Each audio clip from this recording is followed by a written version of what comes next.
Assalamualaikum warahmatullahi wabarakatuh. Perkenalkan, nama saya Amrira Razi Ramadhani dengan NIM 2425201003 dari Program Studi Teknologi Informasi. Di sini saya akan menjawab seluruh pertanyaan pada mata kuliah Sistem Paradigma. A. Jelaskan bagaimana algoritma data science bekerja dalam analisis perilaku pengguna media sosial. Algoritma data science menganalisis jejak digital pengguna seperti klik, like, komentar. Durasi menonton juga dapat mengenali pola perilaku pengguna. Data ini kemudian digunakan untuk menyusun prediksi dan personalisasi konten. Contohnya Facebook. Facebook bisa menyarankan konten politik yang sesuai dengan referensi seseorang, seperti yang dimanfaatkan oleh Cambridge Analytica dalam kampanye politik. B. Menurut Anda, apakah ini bentuk pelanggaran privasi atau bagian dari kemajuan teknologi? Meski teknologi ini canggih, penggunaannya yang tanpa izin menjadikannya pelanggaran privasi, seperti mengambil data tanpa persetujuan lalu menggunakannya untuk memengaruhi opini publik, merusak kepercayaan terhadap platform digital. C. Apakah sistem rekomendasi berbasis algoritma seperti konten yang muncul di beranda TikTok, Instagram, atau YouTube lebih mendidik atau justru membatasi cara berpikir pengguna? Sistem rekomendasi berbasis algoritma seperti TikTok, Instagram, YouTube bisa mendidik jika diarahkan ke konten informatif, namun seringkali justru mempersempit sudut pandang pengguna karena algoritma hanya menampilkan hal-hal yang disukai. Menciptakan filter bubble juga dapat membatasi cara berpikir kritis mereka. Yang kedua, transformasi digital perbankan. A. Menurut Anda, apa komponen sistem yang berubah? Manusia, teknologi, atau proses dalam transformasi ini? Transformasi digital dalam perbankan tidak hanya soal teknologi, manusia dan prosesnya pun ikut berubah. Dulu transaksi dilakukan lewat teller, sekarang banyak layanan yang sudah bisa diakses lewat HP seperti lewat aplikasi Genius, BRI Digital, atau Living by Mandiri. Teller kini bukan hanya melayani transaksi, tapi lebih ke peran sebagai konsultan. B. Apa dampak positif dan negatif dari pergeseran paradigma tersebut terhadap tenaga kerja dan kualitas layanan di perbankan? Dampak positifnya adalah efisiensi layanan, pengurangan antrian, dan akses layanan selama 24 jam. Namun, dampak negatifnya yaitu potensi pengurangan tenaga kerja dan berkurangnya interaksi manusiawi dalam pelayanan yang bisa mengurangi kepercayaan nasabah, terutama pada lansia atau masyarakat non-digital. C. Dengan semakin mandirinya nasabah dalam melakukan transaksi, bagaimana seharusnya peran baru pegawai perbankan seperti teller dan customer service dikembangkan agar tetap relevan dan memberikan nilai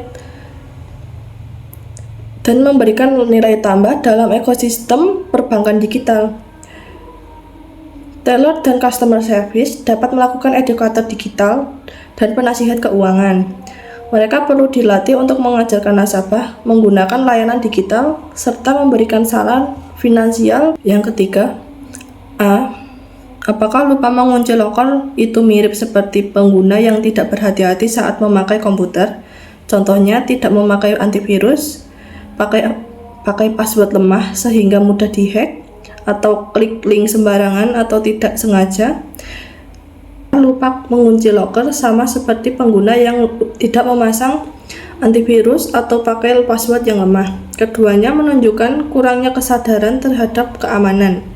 Hal ini bisa dibandingkan dengan peretasan atau pencurian identitas digital. Misalnya, ketika seseorang menggunakan akun orang lain untuk mengakses data pribadi atau sistem kampus.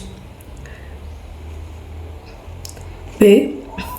Apakah kesalahan tidak memakai antivirus, pakai password lemah, atau klik link sembarangan bisa menimbulkan risiko yang sama besar seperti kesalahan teknis pada sistem, misalnya bug dalam program atau bocornya data nilai mahasiswa di Siakat. Keduanya memiliki dampak yang berisiko fatal. Ancaman seperti malware juga dapat dengan mudah masuk melalui celah-celah dan hal ini juga dapat mengakibatkan kerugian yang besar. Oleh karena itu, menjaga keamanan bukan hanya mengandalkan sistem yang kuat, tetapi juga memastikan pengguna paham risiko. Apakah kedua jenis kesalahan itu sama-sama berpotensi menyebabkan masalah keamanan? Betul. Keduanya bisa menyebabkan kebocoran data atau kerugian materi. Saya pernah kehilangan akses akun gara-gara password yang lemah. Jadi keamanan digital harus dibangun dari sistem yang kuat dan pengguna yang sadar risiko. Yang keempat, A. Mengapa paradigma sosial dan budaya masyarakat lokal sangat berpengaruh terhadap keberhasilan implementasi Smart City? Partisipasi sosial dan budaya masyarakat lokal sangat penting karena aplikasi dan teknologi harus sesuai dengan kebutuhan dan kebiasaan warga. Di banyak daerah, warga lebih nyaman menyampaikan keluhan secara langsung daripada lewat aplikasi. Jika Smart City tidak mempertimbangkan budaya komunikasi lokal, maka partisipasi akan rendah. B. Menurut Anda, siapa aktor kunci yang seharusnya bertanggung jawab membentuk paradigma digital yang inklusif? Pemerintah, swasta, masyarakat, atau pendidikan? Semua pihak memiliki peran penting. Akan tetapi, pendidikan dan pemerintah adalah aktor kunci yang paling utama. Pendidikan berfungsi sebagai pondasi literasi digital jangka panjang, mulai dari sekolah dasar hingga perguruan tinggi.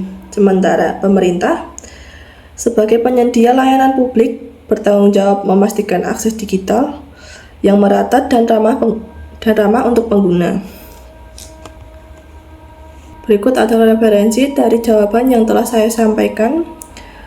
Kurang lebihnya mohon maaf. Wassalamualaikum warahmatullahi wabarakatuh.